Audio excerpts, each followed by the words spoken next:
ഈ ഒരു വീഡിയോയിൽ ഉൾപ്പെടുത്തിയിട്ടുള്ള കാര്യങ്ങൾ, ഈ ഒരു വീഡിയോയിൽ പരാമർശിച്ചിട്ടുള്ള കാര്യങ്ങൾ ഫാക്ട് ചെക്കിങ്ങിന് വിധേയമാക്കിയിട്ട് ഇവിടെ പ്രസന്റ് ചെയ്തിരിക്കുന്ന കാര്യങ്ങളാണ്. അതുകൊണ്ട് തന്നെ നിലവിലുള്ള ഏതെങ്കിലും ക്യാമ്പയിന്റെ ഭാഗമായിട്ട് ചില കാര്യങ്ങൾ തെറ്റാണ് എന്ന് വാദിക്കുന്ന ആളുകൾ അത് എന്തുകൊണ്ട് തെറ്റാകുന്നു എന്നുള്ളത് ഫാക്ട് ചെക്കിങ്ങിന് വിധേയമാക്കിയിട്ടുള്ള ഏതെങ്കിലും ഡാറ്റ കൊണ്ട് കൗണ്ടർ ചെയ്യേണ്ടതാണ്. അല്ലാതെയുള്ള കമന്റുകൾ ആളുകളെ തെറ്റിദ്ധരിപ്പിക്കുക എന്നുള്ള ഉദ്ദേശത്തോടെ പ്രൊഫൈലുകളിൽ നിന്ന് വരുന്ന കമന്റുകൾ റിമൂവ് ചെയ്യപ്പെടും എന്നുള്ളത് ആദ്യം തന്നെ പറയുകയാണ്. നമസ്കാരം, നമ്മുടെ മറ്റൊരു വാർത്താ വിശകലന വീഡിയോയിലേക്ക് സ്വാഗതം. ഇനിയുള്ള ദിനങ്ങളിൽ വാർത്താ വിശകലനമൊക്കെ ചെയ്യുകയാണെന്നുണ്ടെങ്കിൽ കണ്ടന്റിന് ഒരു ക്ഷാമം ഉണ്ടാവില്ല. വളരെ രസകരമായിട്ടുള്ള ഇഷ്ടം പോലുള്ള സാധനങ്ങൾ BJP കേരള നേതൃത്വത്തിന്റെ ഭാഗത്ത് നിന്ന് ഉണ്ടാവാൻ സാധ്യതയുണ്ട്. ഇനിയുള്ള ദിനങ്ങൾ ഫാക്ട് ചെക്കിംഗ് വെബ്സൈറ്റുകൾക്ക് വിശ്രമമില്ലാത്ത ദിനങ്ങളാണ്. അത്രയധികം വ്യാജ വാർത്തകൾ വരുന്നുണ്ട്. ഈ കഴിഞ്ഞ ദിവസം BJP state president K. Surendran ഫേസ്ബുക്കിൽ ഒരു പോസ്റ്റ് ഇട്ടിട്ടുണ്ടായിരുന്നു. ആ ഒരു പോസ്റ്റ് ഫേസ്ബുക്ക് ഐഡന്റിഫൈ ചെയ്ത് അതിന്റെ താഴെ ഫാക്ട് ചെക്കിങ്ങിന്റെ ഒരു സാധനമൊക്കെ വന്നിട്ടുണ്ട്. എന്തായിരുന്നു ആ ഒരു പോസ്റ്റിനകത്ത് ഉണ്ടായിരുന്നത്? ഒരു കൊച്ചുകുട്ടി KSRTC ബസ്സിൽ നിന്നിട്ട് കരയുകയാണ്. KSRTC ബസ്സിൽ നിന്ന് കരയുന്ന ആ ഒരു രംഗത്തെ നിലവിലുള്ള ശബരിമലയിലെ തിരക്കും സർക്കാരിന്റെ ഒരു പരാജയവുമൊക്കെ ആയിട്ട് കണക്ട് ചെയ്തിട്ട് ഒരു പോസ്റ്റ് അങ്ങോട്ട് അടിച്ചു. BJP നേതൃത്വത്തിൽ നിന്ന് ഇത്തരത്തിലുള്ള പോസ്റ്റുകൾ വരുന്നതും അതിനെതിരെ അവർ നിയമ നടപടിയൊക്കെ നേരിടുന്നതും ഒക്കെ നമ്മൾ കണ്ടിട്ടുണ്ട്. ഈ ഒരു പോസ്റ്റിനെതിരെ നിയമ നടപടിയൊന്നും ഉണ്ടായില്ല എന്നുണ്ടെങ്കിലും അവരുടെ ഒരു ഉദ്ദേശം നടന്നു. നോർത്ത് ഇന്ത്യൻ സംഘി പ്രൊഫൈലുകൾ കാര്യമായിട്ട് തന്നെ ഈ ഒരു പോസ്റ്റ് എടുത്ത് ട്വിറ്ററിൽ അങ്ങോട്ട് പ്രചരിപ്പിക്കുകയാണ്. അവിടേക്ക് ചെന്നപ്പോഴത്തേന് KSRTC ബസ് എന്നുള്ളത് പോലീസ് വാനായി മാറുന്നു. ഭക്തരെ അറസ്റ്റ് ചെയ്തുകൊണ്ട് പോകുന്ന ചില രംഗങ്ങളായിട്ട് അവർ വർണ്ണിക്കുന്നു. പോലീസിന്റെ അതിക്രമമായിട്ടൊക്കെ അവരതിനെ രേഖപ്പെടുത്തുന്ന ഒരു സാഹചര്യം ഉണ്ടായി. ഇത് തന്നെ പ്രതീക്ഷിച്ചിട്ടാണ് ഇവിടെ ഇത്തരത്തിലുള്ള വാർത്തകൾ അങ്ങ് പടച്ചുവിടുന്നത്. സ്വന്തം നാട്ടിൽ നിന്നിട്ട് സ്വന്തം നാട്ടുകാരെ നാണം കെടുത്തുന്ന ഒറ്റി കൊടുക്കുന്ന യുവമാരുടെ ആ ഒരു പരിപാടി എന്ന് പറയുന്നത് അത്രയധികം മോശമാണ്. ഈ അമിത ആവേശമുണ്ട്. ശബരിമല സീസൺ വരുന്ന സമയത്ത്, ഭക്തിയുമായി ബന്ധപ്പെട്ട എന്തെങ്കിലും വരുന്ന സമയത്ത് ഒരു അമിത ആവേശം BJP നേതൃത്വങ്ങൾ കാണിക്കാറുണ്ട്. ഒരിക്കലും ഇത് ഗുണപ്പെടില്ല. കാരണം കേരളം നോർത്തിലുള്ള ആ ഒരു രീതിയിലേക്ക് മുന്നോട്ടേക്ക് പോകുന്ന ആളുകളുള്ള ഒരു സ്ഥലമല്ല.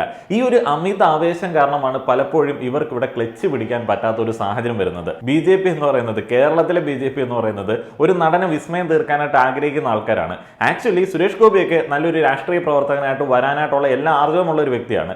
ഈ സുരേഷ് ഗോപിക്ക് ഈ രാഷ്ട്രീയം എന്ന് പറയുന്ന പരിപാടി കൊടുക്കുകയും K. സുരേന്ദ്രനെ പിടിച്ചിട്ട് സിനിമകളിൽ അഭിനയിക്കാനായിട്ടുള്ള ഒരു അവസരം കൊടുക്കുകയും ചെയ്തു കഴിഞ്ഞാൽ പെർഫെക്റ്റ് ആയിട്ട് ഈ ഒരു കാര്യം സ്യൂട്ടാവും. കാരണം അത്രയധികം മണ്ടനായിട്ട് അഭിനയിക്കുന്ന രീതികളാണ് ഈ പോസ്റ്റുകളൊക്കെ കാണാൻ പറ്റുന്നത്. സുരേന്ദ്രന് തന്നെ അറിയാം ഇത് ചോദ്യം ചെയ്യപ്പെടും, അല്ലെങ്കിൽ ഇത് നാളെ പ്രശ്നമാവും എന്നുള്ളത്. പക്ഷെ പുള്ളി ഉദ്ദേശിക്കുന്ന അങ്ങനെയല്ല.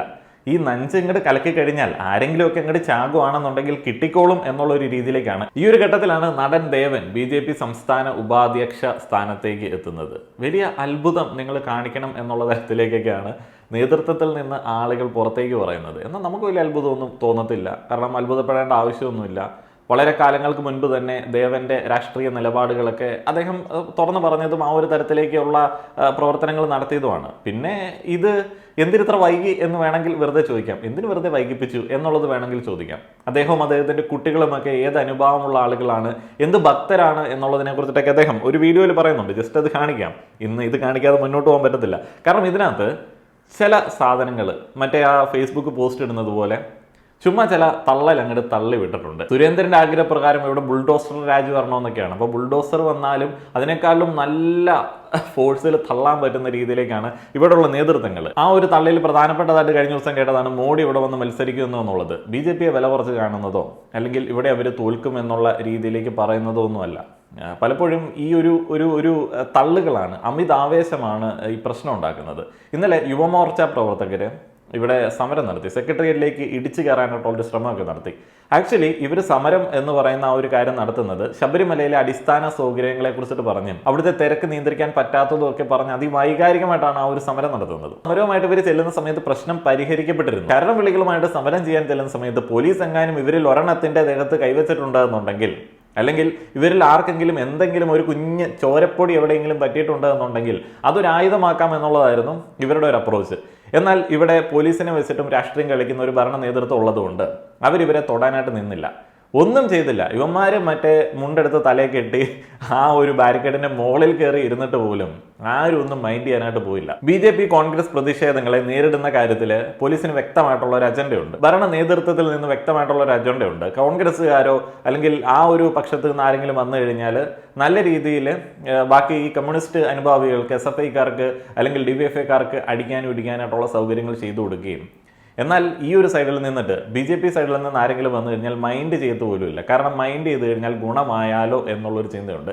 ഒരു കണക്കിന് തങ്ങളെ ഒന്ന് മൈൻഡ് ചെയ്യൂ എന്നുള്ള ഒരു രീതിയിലുള്ള അപ്രോച്ച് തന്നെയാണ് ഇവിടെ BJP പ്രവർത്തകർക്കുള്ളത്. ആ ഒരു മൈൻഡ് ചെയ്യാതിരിക്കലാണ് ഇവിടെയുള്ള ഭരണ നേതൃത്വത്തിന്റെ രാഷ്ട്രീയ ആയുധവും. ഏതായാലും ദേവൻ പറഞ്ഞ ചില കാര്യങ്ങളിലേക്ക് പോവേണ്ടതുണ്ട്. 2004 എന്റെ പാർട്ടി ആരംഭിച്ചത്. 2021 ഞാൻ BJP-യുമായിട്ട് ലയിച്ചു. അപ്പൊ ഞാൻ മാത്രം BJP-യിൽ വന്നതല്ല, എന്റെ കുറെ നല്ല പിള്ളേരാണ്. അവരൊക്കെ ഈ മോഡി ഭക്തന്മാരാണ്, മനസ്സിലല്ലേ? ഞാനും ഒരു മോഡി ഭക്തനാണ്. അപ്പൊ അതിന്റെ പേരിൽ അവർ എന്നോടൊപ്പം നിൽക്കും.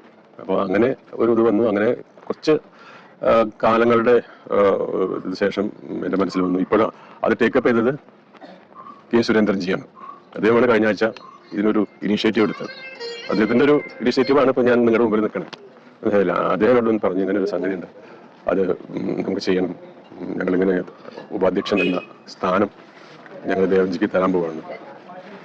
അപ്പൊ ഞാൻ പറഞ്ഞു, സുരേന്ദ്രൻജി വിചാരിക്കുന്നത് മറ്റേ ദേവനെ ഇറക്കിയിട്ടുണ്ട്, ദേവഗണത്തിനെതിരെ വോട്ട് ചെയ്യാൻ ആരംഭ എന്നൊക്കെ ഉള്ള ഒരു രീതിയിലൊക്കെയുള്ള പ്രൊമോഷൻ ആയിരിക്കും പുള്ളി ഉദ്ദേശിക്കുന്നത്.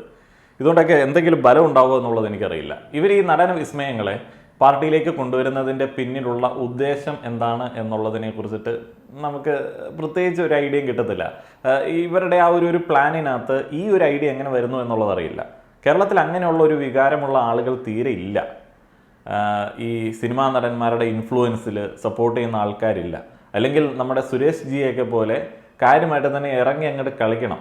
ഈ വൈകാരികമായിട്ടുള്ള കാര്യങ്ങളിലൊക്കെ ഇടപെടലുകൾ നടത്തി കഴിഞ്ഞാൽ എന്തെങ്കിലും ഒരു ചാൻസ് ഉണ്ട്. എന്നാലും സുരേഷ് ജി നിൽക്കുന്ന ഒരു സ്ഥലം അതിനനുകൂലമല്ലാത്തത് കൊണ്ടുള്ള ഒരു പ്രശ്നമാണ് എന്ന് എനിക്ക് തോന്നാറുണ്ട്. അതിനെക്കുറിച്ചിട്ട് ഞാൻ ആധികാരികമായിട്ട് പറയുന്നില്ല. എപ്പോൾ വേണമെങ്കിലും സ്ഥിതി മാറാനായിട്ടുള്ള സാധ്യത ഉണ്ട്. ഇവർ പറയുന്നത് കള്ളമല്ല എന്നുണ്ടെങ്കിൽ അതിനനുകൂലമായിട്ടുള്ള സാഹചര്യങ്ങൾ ഉണ്ടാവാൻ സാധ്യതയുണ്ട്. ദേവൻജി പറയുന്നുണ്ട്, ദേവൻജിയുടെ ഈ ഒരു അധ്യക്ഷ സ്ഥാനത്തേക്കുള്ള കടന്നുവരവിനെ വലിയ രീതിയിൽ സപ്പോർട്ട് ചെയ്യുന്ന ഒരു ന്യൂനപക്ഷ വിഭാഗമുണ്ട് എന്നുള്ളത്. പക്ഷേ പറയുന്ന സ്റ്റേറ്റ്മെന്റുകൾ പലതും കോൺട്രഡിക്ടറിയാണ്. ഇവരുടെ ആ ഒരു ന്യൂനപക്ഷ സ്നേഹം എന്ന് പറയുന്നത് എത്രത്തോളം ഉണ്ട് എന്നുള്ളതും ഇതിനകത്ത് കേൾക്കാം. ഒരു പ്രവർത്തനം BJP ഇവിടേക്ക് കാണിക്കാൻ പറ്റി കഴിഞ്ഞാൽ നല്ലൊരു മാറ്റം ഇവിടെ ഉണ്ടാക്കാൻ പറ്റുന്നതാണ് എൻ്റെ ഒരു വിജയം, എൻ്റെ ഒരു വിശ്വാസം. അപ്പോൾ അതുപോലെ ഞാൻ പറഞ്ഞല്ലോ, ഇപ്പോൾ ഒരുപാട് പോസിബിലിറ്റീസ് BJPക്ക് ഉണ്ട്. ഇപ്പൊ ഞാൻ ഈ BJP-യില് ഒരു സ്ഥാനം ഏറ്റെടുത്തു എന്ന് പറഞ്ഞപ്പോൾ 4 ബിഷപ്പുമാർ എന്നെ വിളിച്ചത്. കുറച്ചു മുമ്പ് ദീപികയിലത്തെ MD എന്നെ വിളിച്ചു, ദീപിക MD. പിന്നെ അവരെ 2 ബിഷപ്പുമാര്, പിന്നെ ക്ലാനായ സഭയില്ലേ അവിടുത്തെ 2 ബിഷപ്പുമാർ എന്നെ വിളിച്ചു. അപ്പൊ അവരതിന്റെ പ്രാധാന്യം, അവരെ എൻ്റെ അടുത്ത് സാധാരണ ഇന്ററാക്ട് ചെയ്യുന്നവരാണ്. അവരൊക്കെ എന്നോട് പറയുന്നത്, ഞങ്ങളിപ്പോ ഒരു കൺഫ്യൂഷനിലാണ്, ഞങ്ങൾക്ക് മോഡിജിയുടെ കാര്യങ്ങൾ താല്പര്യമുണ്ട്, പക്ഷെ ഞങ്ങൾക്ക് ഒന്ന് അപ്രോച്ച് ചെയ്യാനുള്ള ഒരു ആള് ഇല്ല, അത് ദേവനാവണം എന്നാണ്. ഞാൻ ഇപ്പോൾ 2-3 ആഴ്ച മുമ്പായിരുന്നു മീറ്റിംഗ് ഉണ്ടായിരുന്നു. അവരുടെ ദീപികയുടെ 137-ാം വാർഷികം ഉണ്ടായിരുന്നു. ആ സമയത്താണ് ഇവർ എന്നെ ഇവിടെ ആദരിച്ചു.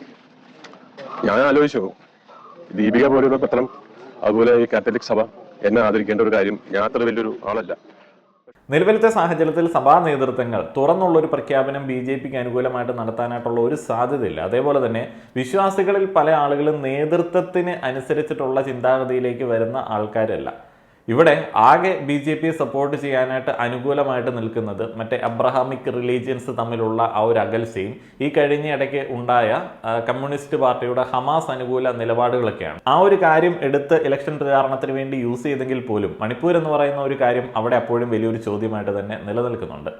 ആ ഒരു കാര്യത്തിൽ വിശ്വാസികളിൽ പല ആളുകൾക്കും ഒരു വലിയ വിഭാഗത്തിനും വലിയ എതിരഭിപ്രായം ഉള്ളതുകൊണ്ട് ഈ പറയുന്ന നേതൃത്വത്തിന്റെ മറ്റേ സ്വീകരണം കൊടുക്കലോ മാലയിടലുകളോ BJPക്ക് അനുകൂലമായിട്ട് വരും എന്ന് എനിക്ക് തോന്നുന്നില്ല. അപ്പൊ എനിക്ക് കിട്ടിയ, ഇപ്പൊ എന്റെ ഈ സംഗതി അനൗൺസ് ചെയ്തതിനു ശേഷം എനിക്ക് കിട്ടിയ ഫോൺ കോൾ മുഴുവനും ഈവൻ മുസ്ലിം സമുദായത്തിലെ സംഘടനകൾ വരെ എനിക്ക് എന്നെ വിളിച്ചു, ദേവേട്ടാ ഇത് വല്ല സംഭവട്ടോ എന്നവർ പറയുന്നു.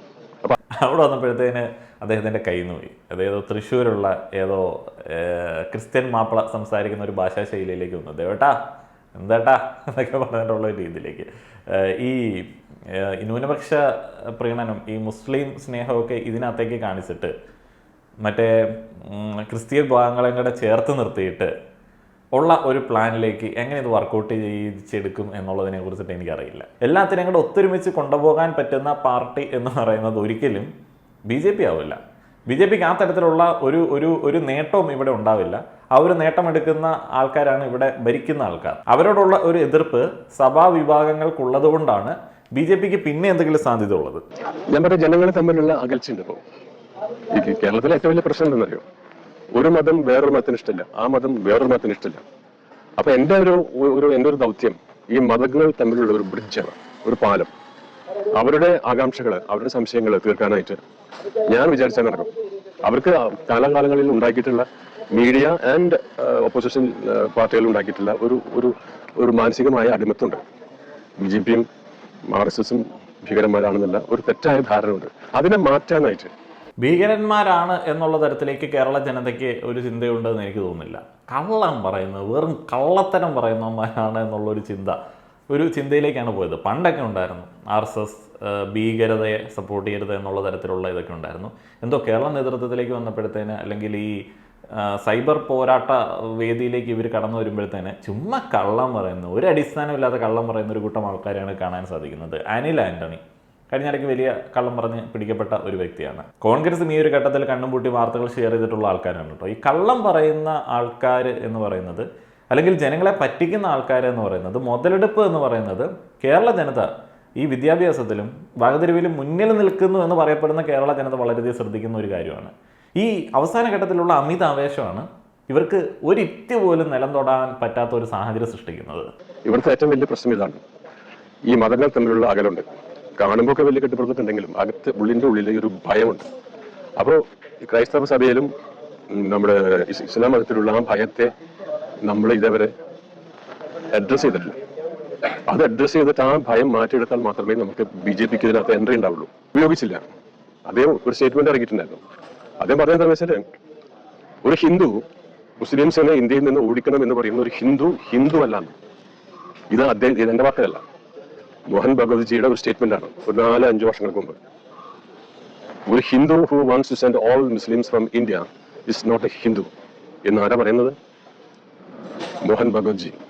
മുസ്ലിം വിഭാഗത്തെ അമിതമായിട്ട് സ്നേഹിക്കുകയും മുസ്ലിം വിഭാഗത്തെ എതിർക്കുന്ന ആളുകൾ ഹിന്ദുക്കളല്ല എന്നുള്ള പ്രഖ്യാപനം തുറന്ന് നടത്തുകയും ചെയ്തു കഴിഞ്ഞാൽ, അതിന് വലിയ പ്രചാരം കൊടുത്തു കഴിഞ്ഞാൽ, മാധ്യമങ്ങൾ അതിനെ ഉപയോഗിച്ച് കഴിഞ്ഞാൽ, ദേവനടക്കമുള്ള ആളുകൾ കുറേയധികം ജീക്കൾ ഈ പറയുന്ന കാര്യങ്ങൾ കാര്യമായിട്ട് എടുത്ത് പറയുകയും ചെയ്തു കഴിഞ്ഞാൽ BJPക്ക് ഇവിടെ ഒരു നിലനിൽപ്പുണ്ട് എന്ന് എനിക്ക് തോന്നുന്നില്ല. അത്രയധികം ഈ വർഗീയമായിട്ട് കാര്യങ്ങളെ ഡീല് ചെയ്ത് നിലനിൽക്കുന്ന ചില പ്രൊമോഷൻ സ്ട്രാറ്റജികളുള്ള ഒരു പാർട്ടിയാണ്, അല്ലെങ്കിൽ വിജയ സാധ്യതകൾ കാണുന്ന ഒരു പാർട്ടിയാണ് ശരിക്കും പറഞ്ഞാൽ BJP എന്ന് പറയുന്നത്. ഇവിടെ സാധാരണ നടക്കുന്ന വളരെ സീരിയസ് ആയിട്ടുള്ള പ്രതിപക്ഷ ഭരണപക്ഷ ചർച്ചകളിൽ നിന്നൊക്കെ വളരെ മാറി നിന്നിട്ടുള്ള, തീരെ ബേസ് ലെവലിലുള്ള മതവുമായിട്ട് മാത്രം കണക്ട് ചെയ്തിട്ടുള്ള ചർച്ചകൾ ഉണ്ടാക്കുകയും അതുമായി ബന്ധപ്പെട്ട് മാത്രം പ്രചാരണം നടത്തുകയും ചെയ്യുന്ന ഒരു കൂട്ടം ആളുകൾക്ക് എങ്ങനെയാണ് ഇത്രയധികം അക്സെപ്റ്റൻസ് എങ്കിലും ഇവിടെ കിട്ടുന്നത് എന്നുള്ളത് എനിക്കറിയില്ല. ആ ഒരു അക്സെപ്റ്റൻസ് ആണ് ഏറ്റവും അപകടകരമായിട്ടുള്ള ഒരു സംഗതി എന്ന് പറയുന്നത്. നിങ്ങളുടെ അഭിപ്രായങ്ങൾ അറിയാൻ ആഗ്രഹമുണ്ട്. നന്ദി.